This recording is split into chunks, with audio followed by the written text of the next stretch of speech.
Hello guys, welcome to back my YouTube channel. आज हम class 12th की exercise 3.2 start करने वाले हैं। तो हमने अपनी लास्ट वीडियो में 3.2 एक्सरसाइज का इंट्रोडक्शन कंप्लीट कर लिया था। हमने इससे रिलेटेड सभी जो टॉपिक्स थे उन्हें कवर कर लिया था। अब उन पे बेस जो क्वेश्चंस हमारे हैं, अब हम उन्हें सोल्व करेंगे। तो चलिए देखते हैं हमें क्वेश्चन नंबर फर्स्ट में क्या दिया हुआ है। हमें दिया हुआ है ए बी सी, ये हमारे पास तीन ऑब्जेक्टिव हैं। तो इसका ए का फर्स्ट पार्ट क्या कहता है, हमें ए प्लस बी बताइए। तो देखिए, अगर आपने मेरी इंट्रोडक्शन वीडियो देखी है तो ये क्वेश्चन आपके लिए बहुत सिंपल होने वाला है, क्योंकि मैंने सभी जो इस चैप्टर में ऑलमोस्ट जितने क्वेश्चन आने वाले हैं उनकी जो जिस पर बेस आने वाला है, आपको वो बेस ही मैंने इतना मजबूत करा दिया है कि आपको अगर एनडीए या सीयूईटी मतलब किसी भी लेवल के क्वेश्चंस दिए जाए तो वो आपके लिए बहुत सिंपल रहेंगे, क्योंकि आपका बेस क्या है, मजबूत है, क्लियर है। तो चलिए अब निकालते हैं हम ए प्लस बी। तो ए प्लस बी क्या है, ए मैट्रिक्स 2 4 3 2 प्लस बी मैट्रिक्स। तो बी मैट्रिक्स क्या है, 1 3 -2 5। ठीक है, तो ये हमारे पास हो गया ए प्लस बी। अब हमें करना है इन्हें सोल्व। तो मैंने आपको बताया था कि जो हमारे फर्स्ट मैट्रिक्स है उसकी फर्स्ट रो और फर्स्ट कॉलम का एलिमेंट दूसरे मैट्रिक्स के फर्स्ट रो और फर्स्ट कॉलम के एलिमेंट के साथ ऐड होगा। यानी जो 2 है वो 1 के साथ ऐड होगा, 2 + 1। ऐसे ही 4 किसके साथ ऐड होगा, 3 के, 4 + 3। ऐसे ही 3 किसके साथ ऐड होगा, -2 के, -2। ऐसे ही 2 किसके साथ ऐड होगा, 5 के। तो अगर हम इन्हें ऐड करते हैं तो हमारे पास जो नया मैट्रिक्स यानी जो हमारे पास ए प्लस बी आने वाला है वो क्या आएगा, 2 + 1 = 3, 4 + 3 क्या आएगा, 7। देखिए प्लस माइनस माइनस, तो 3 - 2 क्या हो जाएगा, 1। 2 + 5 = 7। ठीक है, तो ये हो गया हमारे 2 × 2 मैट्रिक्स। लेकिन आप इसमें ये भी ध्यान रखिएगा कि जो हमारे मैट्रिक्स हैं वो तभी ऐड होते हैं अगर उनकी जो कोटि या ऑर्डर सेम है। देखिए ये भी 2 × 2 का है और ये भी 2 × 2 का है, इसलिए ये दोनों ऐड हो गए। लेकिन अगर इनमें से कोई सा भी एक मैट्रिक्स की जो कोटि है या ऑर्डर है वो अलग होता तो ये मैट्रिक्स ऐड नहीं होते। ठीक है, तो अब चलते हैं इसके सेकेंड पार्ट की ओर। तो बिल्कुल हमारा जो सेकंड पार्ट है ऐसे ही है कि ए हमें बताना है a - b। तो मैंने आपको इंट्रोडक्शन में समझाया हुआ है कि a - b हम कैसे निकालते हैं। तो a - b, A matrix 2 4 3 2 minus B matrix 1 3 -2 और 5। बिल्कुल सेम ये भी ऐसे ही होने वाला है। जो a - b हमारा मैट्रिक्स होगा वो जो फर्स्ट मैट्रिक्स है हमारा उसके फर्स्ट रो और फर्स्ट कॉलम का एलिमेंट दूसरे मैट्रिक्स के भी फर्स्ट रो और फर्स्ट कॉलम के एलिमेंट के साथ माइनस होगा। ऐसे ही जो सेकंड रो का और फर्स्ट कॉलम का एलिमेंट है वो भी सेकंड रो और फर्स्ट कॉलम के एलिमेंट के साथ माइनस होगा। तो चलिए स्टार्ट करते हैं। तो 2 किसके साथ माइनस होगा, 1 के, तो 2 - 1। ऐसे ही 4 - 3, 3 - -2, 3 - -2 और 2 - 5, 2 - 5। तो अगर हम इन्हें माइनस कर देते हैं तो हमारे पास जो नया मैट्रिक्स आएगा वो क्या आएगा, 2 - 1 1, 4 - 3 1, 3 - -2। देखिए माइनस इंटू माइनस क्या होता है, प्लस। तो 3 + 2 क्या हो जाएगा, 5। ऐसे ही 2 - 5 क्या हो जाएगा, -3। तो ये भी हमारे 2 × 2 ऑर्डर का आएगा। तो अब चलते हैं इसके थर्ड पार्ट की ओर। तो जो हमें थर्ड पार्ट दिया हुआ है उसमें दिया हुआ है 3a - c, हमें बताना है क्या होगा। तो इस बार हमें थोड़ा सा अलग दिया हुआ है। पहले तो माइनस में होते थे, लेकिन इस बार जो ए मैट्रिक्स है उसमें हमने एक मतलब क्वेश्चन में हमें एक कांस्टेंट से मल्टीप्लाई करके दिया हुआ है 3 से। तो चलिए पहले हम क्या करेंगे, ए मैट्रिक्स को 3 से मल्टीप्लाई करेंगे और उसके बाद सी माइनस करेंगे। तो हमें ए मैट्रिक्स तो पता है, ए मैट्रिक्स क्या है, 2 4 3 2, जो कि हमें क्वेश्चन में दिया हुआ है। लेकिन अब हमें निकालना है तो 3a मैट्रिक्स। तो हम क्या करेंगे, अगर 3a मैट्रिक्स निकालना है तो हम इसे भी 3 से मल्टीप्लाई कर देंगे। ये रूल तो आपने मैथ में पढ़ा होगा कि अगर हमने जो इक्वल है, मतलब अगर दो इक्वेशन इक्वल हैं तो उसके अगर हम लेफ्ट हैंड साइड में किसी कांस्टेंट से मल्टीप्लाई करते हैं तो राइट हैंड साइड में भी हमें मल्टीप्लाई करना पड़ेगा ताकि वो जो इक्वेशन है वो बैलेंस रहे।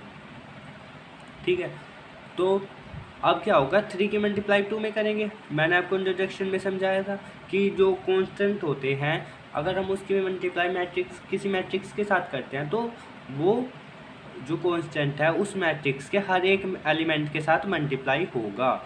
एलिमेंट क्या होते हैं, जो ये होते हैं मैट्रिक्स के अंदर, इन्हें हिंदी में हम अवयव भी बोल सकते हैं। ठीक है, तो 3 की मल्टीप्लाई 2 में 6, 3 की मल्टीप्लाई 4 में 12, 3 की मल्टीप्लाई 3 में 9 और 3 की मल्टीप्लाई 2 में क्या आ जाएगा 6। तो 3a तो निकाल लिया, लेकिन अब हमें निकालना है 3a minus C. 3a minus C is equal to क्या आने वाला है, तो 3a मैट्रिक्स ये था 6, 9, 12 और 6।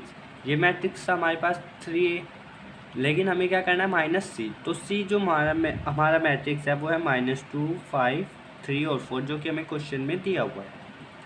तो चलिए अब माइनस करते हैं। अभी आपने लास्ट क्वेश्चन में समझा था कि माइनस कैसे करते हैं दो मैट्रिक्स को। तो चलिए 6 माइनस किससे होगा, -2 से, क्योंकि दोनों एलिमेंट का जो ऑर्डर है वो सेम है। अब जो 12 होगा वो किसके साथ माइनस होगा, 5 के। 9 किसके साथ माइनस होगा, जो 9 होगा माइनस वो होगा 3 के साथ, और जो 6 माइनस होगा 4 के साथ। तो उसके बाद हमारा आंसर क्या आएगा, 6 माइनस -2 माइनस माइनस प्लस, यानी कि 6 + 2 8, 12 माइनस 5 7 और 9 माइनस 3 6, 6 माइनस 4 2। तो ये हमारा नया मैट्रिक्स आता है 3a माइनस सी। किस ऑर्डर का, 2 × 2 ऑर्डर का। ठीक है, तो अब चलते हैं इसके फोर्थ पार्ट पर। तो जो हमारे फर्स्ट क्वेश्चन का फोर्थ पार्ट है उसमें हमें बताना है एक ए बी, यानी a.b, या इसे कह सकते हैं a × b। ठीक है, इसे हम कैसे भी बोल सकते हैं। ठीक है, तो ए बी क्या होता है, यदि हमारा ए मैट्रिक्स बी, ए से हम बी को मल्टीप्लाई करते हैं, यानी ए मैट्रिक्स को हम बी मैट्रिक्स के साथ मल्टीप्लाई करते हैं तो उसे बोलते हैं ए बी। हमें देखिए ए मैट्रिक्स भी दिया हुआ है। ए मैट्रिक्स हमारे पास क्या है, 2 4 3 और 2, ये हमारा ए मैट्रिक्स है। अब हमें हमें दिया हुआ है बी मैट्रिक्स, 1 -2 3 5। देखिए जब भी आपको ऐसे दिए होते हैं ना, a × b, b × a, c a, ऐसे दिए हुए होते हैं, तो इसका मतलब होता है दो मैट्रिक्स की हमें मल्टीप्लाई करनी है। किन दो मैट्रिक्स की मल्टीप्लाई करनी है, जो ये दिए हुए, यानी अगर हमें दिया होता हमें बी सी निकालना है, हमें बी सी निकालना है तो बी मैट्रिक्स की मल्टीप्लाई सी से करनी होती। वहीं अगर हमें बी ए निकालना है तो वो वहीं हमें बी मैट्रिक्स की मल्टीप्लाई ए मैट्रिक्स के साथ करनी होती। तो हमें इन्हें बोलते हैं मल्टीप्लाई। ठीक है, ऐसे जो लिखे होते हैं एग्ज़ाम में, इनसे रिलेटेड एक क्वेश्चन ज़रूर आता है बोर्ड एग्ज़ाम में। ठीक है, और आपके एनडीए में भी एक क्वेश्चन इनसे ज़रूर पूछा जाता है, लेकिन जो इनका ऑर्डर होता है वो चेंज कर दिया जाता है। मतलब जैसे 3 × 3 के ऑलमोस्ट पूछे जाते हैं। ठीक है, तो चलिए सॉल्यूशन स्टार्ट करते हैं। तो मैंने आपको समझाया था कैसे करते हैं मल्टीप्लाई। दूसरा पेन ले लेते हैं। देखिए सबसे पहले जो मैट्रिक्स पहले लिखा होता है उसकी रो की मल्टीप्लाई हम सेकंड मैट्रिक्स के कॉलम में करते हैं। ठीक है, दोबारा से समझिए, जो हमारे पास फर्स्ट मैट्रिक्स होता है उस मैट्रिक्स की रो की जो मल्टीप्लाई है वो हम दूसरे मैट्रिक्स के कॉलम के साथ करते हैं। कैसे करते हैं, जैसे 2 की मल्टीप्लाई हम 1 में करेंगे, यानी फर्स्ट की मल्टीप्लाई फर्स्ट में, तो 2 × 1 = 2 प्लस अब 4 की मल्टीप्लाई 2 में करेंगे, 4 × 2 = 8 -8, क्योंकि यहाँ पे माइनस भी है, 4 × -2 तो आ जाएगा 8। ऐसे ही अब जो हम फर्स्ट मैट्रिक्स की रो है, अब हम इसकी मल्टीप्लाई सेकंड मैट्रिक्स के सेकंड कॉलम में करेंगे, यानी इसके साथ। इसके साथ भी सेम है एज इट इज़, 2 की मल्टीप्लाई 3 में यहाँ पे लिखेंगे उसे 6। ऐसे ही 4 की मल्टीप्लाई 5 में, यानी 4 5 जा 20 प्लस 20। अब ऐसे ही हमें उठानी है अपनी फर्स्ट मैट्रिक्स की सेकंड रो। तो इससे हमारे जो मैट्रिक्स ए इंटू बी है, ये ए इंटू बी मैट्रिक्स की हमारी सेकंड रो बन जाएगी। ठीक है, एक बार और देखिए, जो हमारे पास फर्स्ट मैट्रिक्स है उस मैट्रिक्स की रो की मल्टीप्लाई अब हमें पहले फर्स्ट कॉलम के साथ करनी है, फिर सेकंड कॉलम के। तो अब इस रो की मल्टीप्लाई हम फर्स्ट कॉलम के साथ करेंगे पहले। तो 3 की मल्टीप्लाई 1 में, 3 की मल्टीप्लाई 1 में, तो 3 1 जा 3 प्लस 2 की मल्टीप्लाई -2 में, यानी -4। 2 इंटू -2 क्या होगा, -4। अब एज इट इज़ जो हमारे पास ये रो है इसकी मल्टीप्लाई हम इस दूसरे मैट्रिक्स के सेकंड कॉलम या दूसरे स्तंभ में करेंगे। तो 3 की मल्टीप्लाई 3 में क्या जाएगा, 9 प्लस 2 की मल्टीप्लाई 5 में, यानी 10। ठीक है, तो ए बी क्या आया, 2 प्लस माइनस माइनस, यानी अगर हम 2 में से -8 करेंगे तो हमारे पास क्या आएगा, -6। 6 प्लस 20 26। 3 माइनस 4 क्या हो जाएगा, प्लस माइनस माइनस, यानी 3 माइनस 4 क्या हो जाएगा, -1। 9 प्लस 10 19। तो ये आता हमारे पास ए इंटू बी मैट्रिक्स। देखिए गाइस, आपको इस तरह से खास कर कि यूपी बोर्ड के लिए आपको बहुत कम प्लेटफॉर्म मिलेंगे जो आपको डिटेल एक्सप्लेनेशन देते हैं। तो प्लीज़ अगर आपको लगता है कि ये वीडियो बनाने में मेहनत लगती है या मैंने मेहनत की है, तो प्लीज़ मेरी वीडियो को लाइक करना, शेयर करना एंड सब्सक्राइब करना। अब चलते हैं हम अपने फर्स्ट क्वेश्चन के फोर्थ पार्ट पर, जो कि हमें दिया हुआ है 5। हमें निकालना है बी ए, यानी कि बी इंटू ए। बी मैट्रिक्स की मल्टीप्लाई हमें ए मैट्रिक्स के साथ करनी है।